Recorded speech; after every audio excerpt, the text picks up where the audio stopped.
गले में पड़ी हुई माला इधर से उधर, मानो कृष्ण यूं जाए तो इस तरफ खींचे, यूं जाए तो इस तरफ खींचे। इसका भाव क्या है? परमार्थ कहते हैं मानो माला कह रही हो डाली तो तुम नहीं है, पर हमारे हृदय में श्रद्धा तो स्वामिनी के चरणारविंद की ही है।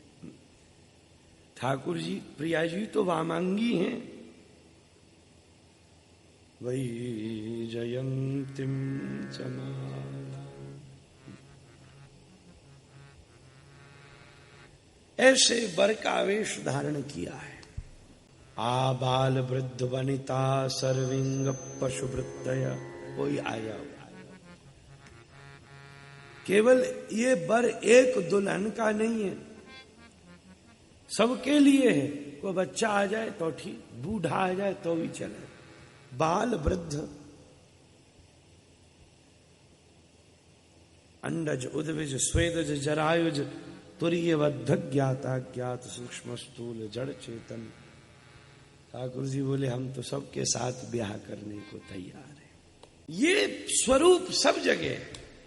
ये स्वरूप केवल श्री ब्रज की ही शोभा है। भगवान सब जगह हैं, पर वैकुंठ में ये स्वरूप नहीं है, श्वेतद्वीप में ये स्वरूप नहीं है। ऐसी माधुर्यता, और माधुर्यता का चरम शिखर कहां आया? जब वर्णन किया स्वपद रमणम, चरम शिखर। ठाकुर जी के या तो अधरों का वर्णन किया या चरणों का वर्णन किया। रस दो ही जगह होता है। कोई दूध में मेवा और केसर डाले और सिराकर उसे घुमाकर रख दे, महाराज पियो। गरम की वजह से 10 मिनट बाद कुल्हड़ उठाओ तो केसर तो मिलेगी सबसे ऊपर और मेवा मिलेगी सबसे नीचे, बीच में कुछ नहीं मिलेगा। हमारे साथ हुए कभी 10, हम ज्यादा गर्म न पी पाए, रख के पियो तो जितनी केसर डाली वो पहले ही घूंट में अंदर चली गई। अब 2 घूंट लिया, 3 घूंट लिया, बोले माता तो कह रही थी भाई मेवा का दूध है, बादाम डाले हमने इसमें। एक बादाम नहीं बोल रहा। पर जब दूध बिल्कुल तले में पहुंचा तब देखा जैसे ऊपर करके पिया तो सारे बादाम गटर गटर एक साथ आ गए। ऐसे ही या तो जैसे पात्र में दुग्ध भरा हो, ऐसे ही श्री ठाकुर जी के भी रूप में या तो अधरण पर रस है या चरणन पर रस है। और जब ये दोनों मिल जाएं तो महारस है। करार विंदे न पदार विंदम मुखार विंदे, पदार विंदम मुखार विंदे। पदार विंदों तक किनकी गति है? जिनका श्री ठाकुर जी के प्रति दास्य भाव है, हम वैष्णवों की। और मुखारविंदों पर किसकी गति है? सखियन की। ध्यान से सुनना, पदारविंदों पे गति है हम सब रूपानुग रागानुग दासों की, और मुखारविंदों तक किसकी गति है? महाराज किंकरियों की पदारविंदों तक और मंजरी सखियन की मुखारविंद तक। पर इन पदारविंदों पर पड़े हुए को भी मुखारविंद के रस का कब सौभाग्य मिलता है? जब करारविंद की कृपा होती है। पर ये करारविंदों में इतनी करुणा का उदय कैसे होता है? वो गोपी गीत में कहती है, शिरसि देहिन श्रीकरग्रह। ये वृंदावन की कथा है, यहां सारी बात का निर्णय एक ही निकलेगा, जय जय श्री। ये हम नहीं कर रहे, ठाकुर जी कर रहे हैं। ये करार बिंदों में इतनी करुणा का उदय कैसे हुआ? गोपी कह रही हैं क्योंकि वृंदावन की लीला में श्री करग्रहम, श्रीति राधिका, लक्ष्मी वो है जो चरणों पर बैठती हैं, श्री वो हैं जो हृदय पर बैठती हैं। श्री चिन्ह यही है। सृष्टते लक्ष्मी सपत्न्या, श्री अलग लक्ष्मी अलग। तो जब करुणामयी श्री स्वामिनी के हाथ को अपने हाथ से पकड़ लिया, गृहीत्वा पाणिनाम पाणि, श्री करग्रहम, गोपी वही वाला हाथ भी मांग रही है। कौन सा हाथ रखो? अब ठाकुर जी के हाथों में बड़ा झंझट है। शंख चक्र गदा पद्म बंशी खाली तो कभी इनके देखे ही नहीं। बोले इन हाथों से हमें तृप्ति नहीं मिलेगी। जिसमें शंख है, जिसमें पद्म है, जिसमें गदा है, जिसमें चक्र, हमको गति किससे मिलेगी? वो हाथ जो अपना समझ के प्रिया ने दबा के पकड़ा हुआ है, उसी हस्त कमल में जिसमें कमला की कृपा हो गई है, उसी में इतनी करुणा है कि हमें तृप्ति दे सकती है। इसलिए हम उसी हस्त कमल को अपने शीश पर पधरा सकते हैं। तो श्री करग्रहीत करारविंद का जब अनुग्रह होता है, तब कभी कभी पदारविंद को मुखारविंद की रसानुभूति प्राप्त होती है। ये इस श्लोक की ब्रज रसात्मक चर्चा है। सो महाराज स्वपद रमणम, ये लीला कहीं नहीं है, कहीं नहीं है। वैकुंठ गोलोक आदि कहीं नहीं है। स्वपद रमणम, वाह, पहले तो नट, उसके बाद बर, पंख यहां से आया, वेणु वहां से आई। अच्छा, वेणु भी जो वंशी है ना, वंशी तत्प्रेम रूप का, पद्यावली रूप गोस्वामी।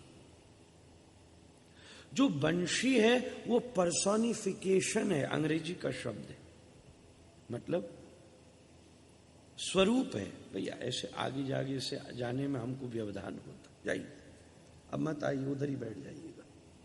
टाइम निकालना होता तो हम नींद लेके भी बोल लेते। परंपराएं हैं गई बोलते बोलते, 18-20 वर्ष तो हमको ही हो गए।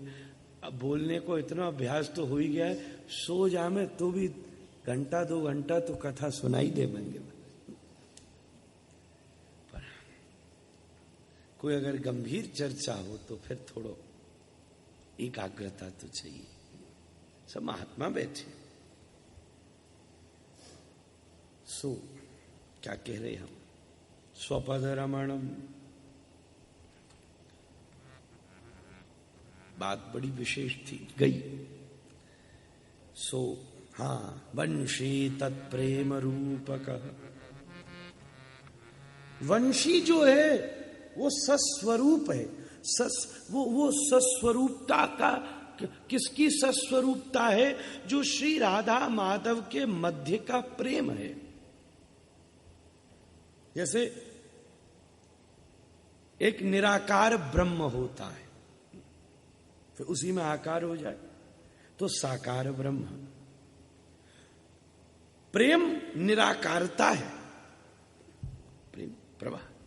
पर जब वो निराकार प्रेम को साकारता की प्राप्ति हुई, तब श्री वंशी जी का उदय हुआ। पद्यावली रूप गोस्वामी। लोग वल्लभाचार्य सुबोधिनी में कहते हैं, सुबोधिनी के अनुसार जो वंशी हैं वो शिव स्वरूप है। वो वल्लभाचार्य जी की अनुभूति है कि शिव ही वंशी के रूप में प्रकट हुए हैं। पर हमारे रूप गोस्वामी गौड़ीय वैष्णवाचार्यों के रस की अपनी बात है। ये पिया पियतम में इधर उधर का इंटरफेरेंस नहीं लाते। पिया पियतम के भी दो प्रेम वही है जो दो में हो, तीसरा आते ही भीड़। जहां भीड़ वहां फिर प्रेम नहीं है। और सब देवता केवल श्रोता मात्र हैं। राधा माधव के मध्य के निराकार प्रेम की साकारता ही वंशी का स्वरूप है। वंशी तत्प्रेम रूपकः। श्री गोविंद के भीतर तो केवल श्री प्रिया जी के ही रस की लोलुपता है, परंतु श्री प्रिया जी स्वामिनी है, क्योंकि उनके हृदय का ये स्वभाव है, उज्ज्वल नीलमणि आदि का आश्रय लेकर विचार करो। वो स्वार्थी नहीं है, इसलिए स्वामिनी है। भैया हम रस नहीं लेंगे, केवल हमको गोविंद आनंद तब आए जब तुम हमारी अनुगत्यों को भी रस प्रदान करो। तो जब वंशी जो तत्प्रेम रूपकः है, जब उसमें श्री स्वामिनी की करुणा का सन्मिश्रण हुआ, जैसे बड़ी गंभीर बात है, जैसे निराकार तो बस निराकार मात्र है, पर जब साकारता आती है तो साकारता में भी अंश साकारता, कला साकारता, इस प्रकार के भेद हैं, जिसको सहज शब्दों में कहा जाता है अंशावतार, कलावतार, पूर्णावतार। अंश के अपने गुण हैं, कला के अपने गुण हैं, जिसमें सब गुण हैं, जिसमें अंश भी है, कला भी। एक वो अवतार है जो केवल मारने आए। नरसिंह भगवान ने कोई खास उपदेश नहीं की, पूछो भी ना, बेटा तेरे पिताजी मार दूं का मैं, आए लीला खत्म। एक अवतार वो जो उपदेशक हैं, जिन्होंने उपदेश किए, जिनने दोनों किए, वो पूर्ण। गुण से अवतारों का भेद उदित होता है, तो वंशी जो है वो पूर्णावतार है प्रेम का। पर वंशी के पूर्णावतार में जब श्री राधिका की करुणा का सम्मिश्रण हुआ, पद्यावली के आश्रय लेके बोल रहा हूं, सहज भाषा में, जैसे अब जल में तुमने खस मिला दिया, तब वो जल नहीं रहा, शरबत हो गया, उसका नाम बदल गया।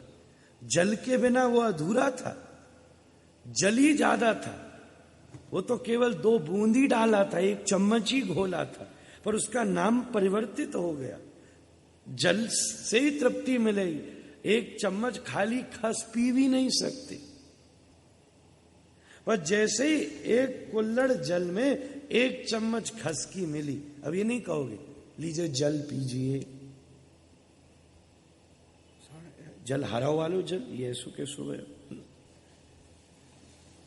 कुछ सोचो रंग और के लिए आयो को, ना ना ना, फिर ये कहो भैया खस पीजिए नेक्स्ट। ऐसे ही जब श्री राधा माधव के प्रेम वंशी के भीतर श्री स्वामिनी की करुणा के खस की शरबत की चम्मच मिल गई, तो उसका स्वरूप, जैसे जल का रंग बदल जाए, जल का स्वाद बदल जाए, उसी प्रकार वो वंशी तत्प्रेम रूपिका में जब स्वामिनी की करुणा का सन्मिश्रण हुआ, तो उसका रूप रंग भी बदल गया, और जब रूप रंग बदला तो उसी का नाम वेणु पड़ा।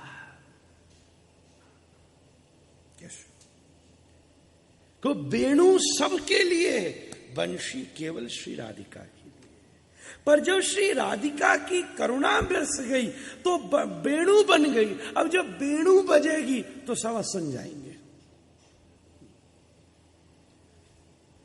वाह, हम महाराज बड़ी ऋणी हैं आप सबों के, कि आप सब हमको ये सामर्थ्य दे रहे हैं कि इस ऐसे रस पक्ष का खुलासा करने का कुंजों में अवसर मिल रहा है।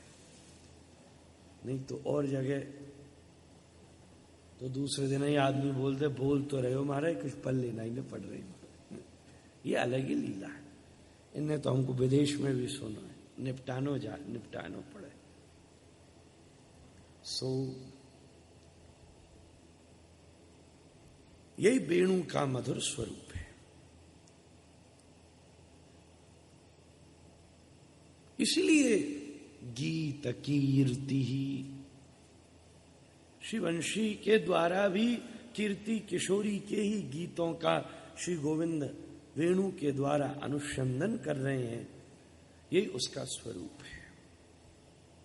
ब्रज की सबसे बड़ी शोभा है,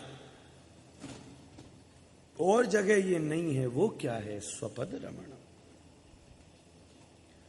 श्री ठाकुर जी नंगे चरण अपने चरणों पर भाग रहे हैं। ये वैकुंठ में भी नहीं है।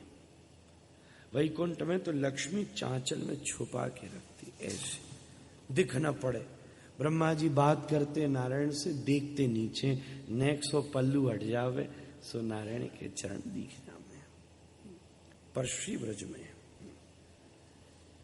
जिसमें सर्वोत्तम रस, जैसे गिलास में ऊपर ही मिले केसर और नीचे ही मिले मेवा, ऐसे ही अधर की मधुरता या चरण की मधुरता। चरण जो लबालब रस से भरे हैं, स्वपद रमणम। अपने चरणों पर श्री ठाकुर जी चलकर रमण कर रहे हैं।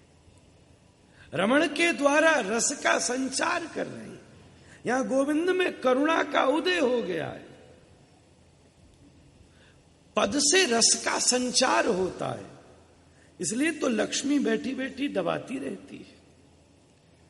जब बच्चा के मसूड़े फूल जाते और वो मैया का दूध नहीं पी पाता, तब करुणामयी वात्सल्यमती माँ अपने हाथ से ही अपने स्तनों को निचोड़ करके दूध निकालती है और बच्चों को तृप्त कर देती है।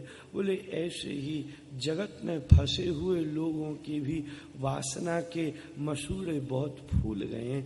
कहीं से भी कृष्ण रस प्रेम का उदय नहीं हो रहा, तभी तो बैठी बैठी लक्ष्मी नारायण के चरणों को स्तनों की तरह दबा दबा करके रस का संचार करती है और वैष्णवों के हृदय को तृप्त कर देती है। पर यह वैकुंठवासी का स्वरूप है। श्री स्वामिनी के संसर्ग से वृंदावन के गोविंद में स्वतः करुणा का उदय हो गया है। इसलिए मानो स्वपद अपने ही चरणों के द्वारा चलते हुए ब्रज रज के स्पर्श से उन चरणों के द्वारा रस का संचार कर रहे हैं और संपूर्ण ब्रज को रससिक्त करके अत्यंत आनंद की अनुभूति करा रहे हैं। वरहापीडम नटवर वपु कर्णयो कर्णिकारम् विभ्रदवास कनक कपिशं वैजयन्तीं च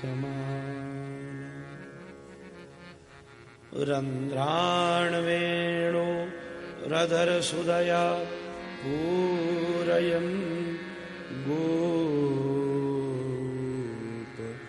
वृन्दै वृन्दारण्यं स्वपदरमणं प्राविशत् गीतकीर्ति।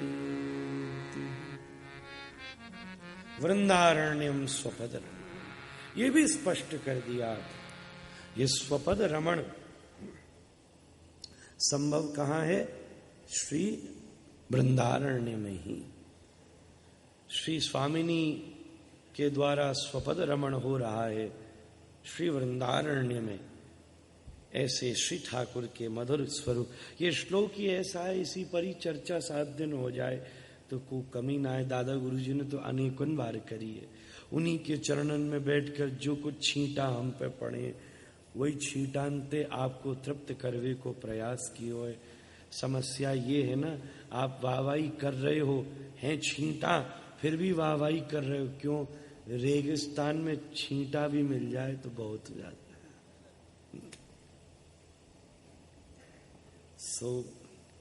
इशारों ही बहुत है। वृंदारण्यम स्वपद रमण प्राविशत् गीतकी। महाराज श्लोक को सुनकर सुखदेव जी अत्यधिक प्रसन्न हुए। श्री ठाकुर जी के अंदर सबसे प्रथम रूप माधुरी तो है, रूप माधुरी। ऐसी दिव्य रूप माधुरी। श्री राधा रमण जी की मधुर छवि को देखकर कोई अभागई हो जाको हृदय न खिंचे, कोई अभागई हो। तुरंत विद्यार्थी ने दूसरा श्लोक कह दीनो। अहो बकीयो स्तन कालकूटं जिगांसया पाययदप्यसाद्य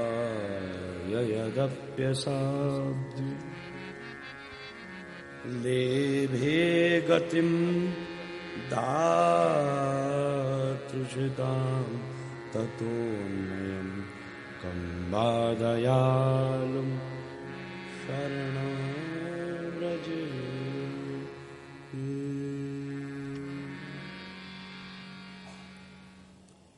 इस लीला में श्री ठाकुर जी की ब्रज की लीला दो भागों में बटी है, भद्र लीला और सुभद्र लीला। भद्र लीला किनको के में? ये शकटासुर, तृणावर्त, केशीदाना, ये सब क्या है? भद्र। हाँ, भद्र लीला अच्छी। ये मारो वो मारो, अघासुर, बकासुर, वत्सासुर, व्योमासुर, अरिष्टासुर, ये सुर वो सुर हैं, बेसुर सबरे, ये सुर वो सुर सबरे मारी। तो कौन सो बड़ो काम कियो? इनके संसर्ग में कोई भक्त आ जातो तो मारवे की जरूरत भी नहीं पड़ती। हर अवतार में भी यही कियो है तो यहां भी यही कर लियो, तो कौन सो बड़ो काम किया? राम जी ने और क्या कियो, नरसिंह जी ने और क्या कियो, यही लीला की। पर ब्रज की शोभा किसमें? भद्र लीला में नहीं। इसलिए हम तो ज्यादा अपनी सप्ताह में भद्र लीला कहमे भी नहीं ना। ये मारो वो मारो, अगासुर, बस एक ही लाइन में अगासुर मारो, बस है गयो। अब क्या हुआ कि मोढ़ा में घुसे हुआ, मुंह फाड़ो, ये सब तो 10 वर्ष के बाद इन्हें भी यही करना है। मथुरा गए और इनको काम धंधा शुरू। जो कह के आए हैं परित्राणाय साधु नाम विनाशाय च दुष्कृता। फिर ब्रज की जो शोभा है वो है सुभद्र लीला से। सुभद्र लीला कौन सी है? श्री ठाकुर जी की चीरहरण लीला, माखन चोरी, दामोदर लीला, बनभोज लीला, ब्रह्म मोहन लीला, इंद्र मान मर्दन लीला, ये क्या है? ये सुभद्र लीला है। और एक है अति सुभद्र लीला, वो कौन है? श्री महारास लीला। इस प्रकार बटी है। केवल और केवल श्री ठाकुर जी की दो ऐसी लीलाएं जहां भद्र में भी सुभद्र लीला है, दो बस। एक कालिया दमन, उसमें भद्र में सुभद्र है, मारा नहीं, ऐसा पहले कभी नहीं हुआ, मारा नहीं। चरणन का आघात ऐसा लगा, ऐसा लगा, ऐसा लगा। श्री ठाकुर जी ने, चूंकि वहां जमुना जी को आश्रय लियो। श्री वल्लभ संप्रदाय के पुष्टि मार्गीय सुबोधनी कार ये भी कह देते, क्योंकि श्री राधिका तो स्वामिनी है, फिर चंद्रावली की अपनी लीला है। दशम स्कंद शुरू हो, मन में थोड़ा सा तो कल भाव आ ही दिया था, ये 8वें 7वें 9वें में क्यों फंसे, रस की 10 की चर्चा ही कर ले। फिर हमने कहा कोई ऐसो माने ना, सप्ताह लिख राख्यो, को बदनाम ना करे, चलो सरकाते चले, बात तो दशम की करनी है। देखो ठंडाई पीने को मन हो तो किसी भी कटोरा में भर के पियो जा सके, कटोरा न हो तो हाथ में ही भर के पी लो। ये जितने स्कंद कथाएं हैं या बार इनको पात्र बना लियो जाएगो और रस्तो श्री ब्रजलीला को ही चलेगो। सो हम निवेदन कर रहे, कालिया दमन ठाकुर जी नाचे हैं, नृत्य कियो। सूरदास जी आदि सब बड़े सुंदर सुंदर आएगी लीला जब वर्णन करें उसके उस वास्तव में। इसलिए इस लीला को गोपी बड़ा रस में मानती। गोपी ने गोपी गीत में कोई भद्र लीला की चर्चा नहीं करी। बेश जला प्यया ब्याल राक्षस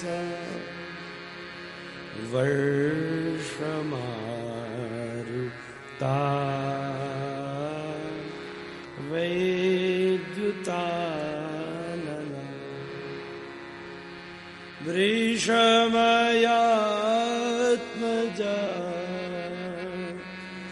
विश्वतो मया ऋषभते वयम् रक्षिता।